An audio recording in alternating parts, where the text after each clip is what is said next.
gabadhaani mar waliba waxay ku shaqaysanaysaa sodohdeeda walibana ayadoo ku qabsanaysa hawsha guriga markaas habarta way diisanaysaa in yar inay nasato eedana u diidaysa waxay ku dhaysaa nasiinimo jirto kaliya waa inaad hawsha qabataa habartan waxay ku leedahay aniga qof waayilayna inaan nasto aan rabo eedana waxay ku dhaysaa may waxaasi ma jirto markaas ay ku dhaysaa ku sheegay guri wiilkaaga ayaa lagu nastaa laguma nasto waa inaad gabadha aad sodohda u tahay u shaqaysaa ama waxay dhaysaa toos iskaga dhimo oo aad isbitaalka markaas ay ku fiirinaysaa indhaha kulul kadibna biyo indhaha shubaysaa hooyadiina waxay ku qalinaysaa indhahayga ayadana waxay ku dhaysaa wado hawshaada waxaas iga daa ayadoo waliba ku xargeynaysa habarta kadib wiilkaas oo qeelan wuxuu ku dhahay waan imaaday xaafada kadib ay xaaskii ordka ku kacaysaa waxayna soo qaadaysaa habarta waxayna ku fadhiisinaysaa kursiga fadhiga walibana ayadoo rabtaa inay iska dhigto qof u dhaqaysa sodohdeeda lugaha bi ay soo qaadanaysa lugaha inay soo dhaqaysa isla markaas waxay imaanayaan ninkeeda markaas ay ku dhaysaa alla ninkeyga ma imaaday isagana wuxuu ku dhahaa waa imaaday laakiin maxaad samaynaysaa markaas wuxuu ku dhaysaa waa dhammaan guriga hawsha waa qabtay laakiin waxay dhintay hooyadaada inaan ka duceeyo sidoo kale hooyada ayadan maantana ma iska jiiftay waxba ma aysan qabanaynin markaasina wiilka wuxuu bilaabay inuu ku qeyliyo hooyadiisa dhahana maxaamaadna oo caawin weyn habartuna ayaabaysaa way soo kacaysaa waxay dhaysaa maxaa ku dhaca wiilkeyga iyadoo soo istaagaysa biyo ay daadinaysaa markaas waxay dhaysaa hawsha maadana qabanay hal bacad ugu leesayay noqotay hadan waxay noqonaysaa markalna nadiif ay dhahaysaa markaas wuxuu ku dhahay ma iska dhaaf nadiifinay hooyo ayaa nadiifinaysa kadibna hooyadiisa ayuu si qaab daran u fiirinay wuxuu ku dhahay hooyo adiga daadi biyahaas ee nadiif kadibna gabadhii intaas ay ku faraxsantahay oo ku jasjaajaysaa waxay ku soo tuuraysaa maradii hooyadii oo maantana shaqaynaysay ay hadana markal maskiinta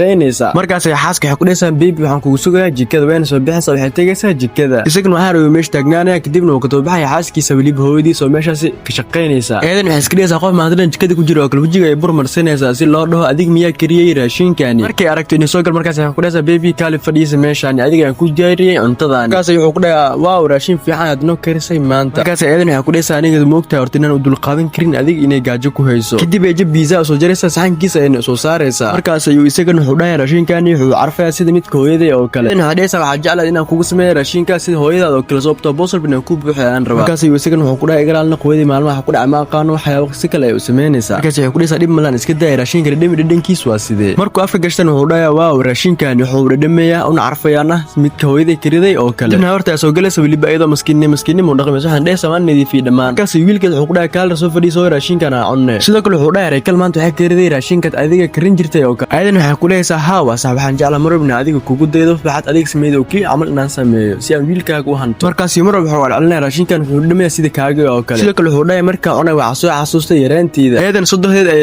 biisa oo dareysaa basbaas in ay buuxinayso habartiin waxay dhaysaa aan ku faraxsanahay reekal maadaama ay sameeyay raashinkeyga oo kale reekal ayadan waxay ku dhaysaa maasan tahay dib horta markii raashinka afka gashad isla markiiba way tufaysaa kuleel basbaaska awgi markaas waxay dhaysaa waxaan ma mid la cuni karo aad iyo kulul reekal ay soo boodaysaa waxaan dhaysaa raashinka aniga aad aan ugu daalin inaan sameeyo wiilkeeduna wuxuu ku dhahay hooyo ma aqaan sababta marub sidaan u sameynayso qofta raashinku ay ku daashay sabab sidaan u sameynaysaa reekal inay karis raashinkan oo kale aad ay ugu daashay markaas ayadan waxaan ku dhaysaa baby iska dhaaf caadi qoftani waa hooyo isagana wuxuu ku dhahay adiga qaladkaaga maahna ay raalgelin waa inay ku raalgelisaa kaasi raashinka soo dafay wuxuu ku dhahay hadii ay rabeen cun iska dhaaf cun habartii oo daalan gaajanays wiilkeeduna wuxuu ku sameynayay laabeysa iska kacaysa oo iska bixay ayadoo waliba ku dhaysaa waxaan ku dhargeyba sidaani sidoo kale gabadha ay fiirinaysa waxayna ku dhaysaa waad iga guuleystay oo iska kacaysa oo iska bixaysa ninkani kaliya wuxuu arkaa naagtiisa ma arko hooyadiisa dhibaatada haysata maxaa ka qaldanaysa naagtana mar walba xoog celinaysa baby garaal noqo isagana wuxuu ku dhahay adiga qaladkaaga maana waa hooyadii qaladkeeda isaga bili xaaskiis u sii raacanay raaligeli mana arka dabaalkani dhibaatadii rafaadka lagu haayo hooyadii markaas horta waxay go'aan ku qaadanaysaa inay iskaga tagto guriga waxaan soo qaadanaysaa borsadeeda markaas waxay dhaysaa waxaan go'aan ku qaadanaa iskaga tago halkan tagana saaxiibadeeda neersantaa gurigeeda ninkan xaaskiisa oo fiirin wuxuu dhahay iga raali noqo markaas waxay haysaa dhibaato mana laakiin waxaa fiican inaan iskaga tago labadiina oo kaliya guriga markaas wiilkeed waxay ku dhaysaa wiilkeyga waa ogtahay inaan aad kuu jeclahay aniga wax walibana adiga dartaada oo sameyn kara ay ku dhaysaa wiilkeeda markaas isagana ku dhahay hooyo aniga sidoo kale ku jeclahay laakiin haddii aad go'aansatay inaad iska baxdo kuma celinayo oo aan ku fasaxay ayuu ku dhahay askiisana intaan yar waxay u jilaysaa baqiila jabaan waxay ku dhaysaa sawirkan ma qaadan karaa si aan mar walba adiga kugu soo xasuusto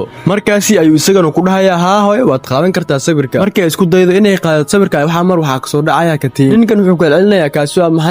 maxay markaas ay fiirinaysaa way soo qabanaysaa waxayna ku dhaysaa kani waa aniga katiinkeyga markaas uu ku dhahay kani adiga katiinkaaga miya eedan wuxuu ku jawaabaysaa haa kani waa aniga katiinkeyga markaas yoodis fiirinaya wuxuu ku dhahayaa waxaad go'aansatay inaad inaga naga xado katiin kadibna sidaas inooga tagto markaas gabadh ku dhaysaa hooy maxaa sidan ugu nacabta aniga maxaan kaa sameeyey markaas uu isagana ku dhahay hooy midaan aad samaynayso waa zaayid wax walba naga xada jir adiga xada jir soo maaha waa uuna soo baxaya markaani wiliba isagoo saxanaajinaya wuxuuna galaya qolkiisa inuu isku soo xiraya gabadhana markaan waxay bilaabaysaa inay ku jasjasto habartii iyadoo wiliba ku dhaysaa adiga run ahaantii waxaad tahay doq waad iska aamusantahay xaqaagana ma dhacsan karta laakiin ugu dambeyn waxaa ku dambeyn doonta jail waxayna ku dhahaysaa midaan aniga ayaa kugu sameeyey wiliba si kasa habartana iska aamusanta oo ma jawaabaysa noqonaysa sababtoo ah waxay og tahay qiimaheeda laakiin su'aasha jirta waxay tahay dumarkan xasidan oo dhan ugu necabin sodohdooda markaas waxay dhaysaa wax walba aan ku sameeyay laakiin sabab aad rabtay inaad uga cararto aniga markaas wiilku wuxuu u wacay booliiska gabadhan waxay moodaan la xiriir hooyadii balse ayada ay ku soo jeesnay hooyada ayaa la xiraya markaas ayadan waxay ku dhaysaa qof qaldan aad xiraysa qofka la xir la aniga ma waa qoftaasi ninkeedana ku dhaysaa baby maxaa sameynaysaa waxa iga xaday aniga katiinkeyga wiil miyaad u sidanaanaysaa isagana markaas wuxuu ku dhahay ma waxaad rabtay inaan hubiyo kaamirada amniga waxaas ay ku dhaysaa waan oga adiga inaad aaminsantahay markaas ay ku dhaysaa waxa ari wax walba inaad ku aragto adiga indhaha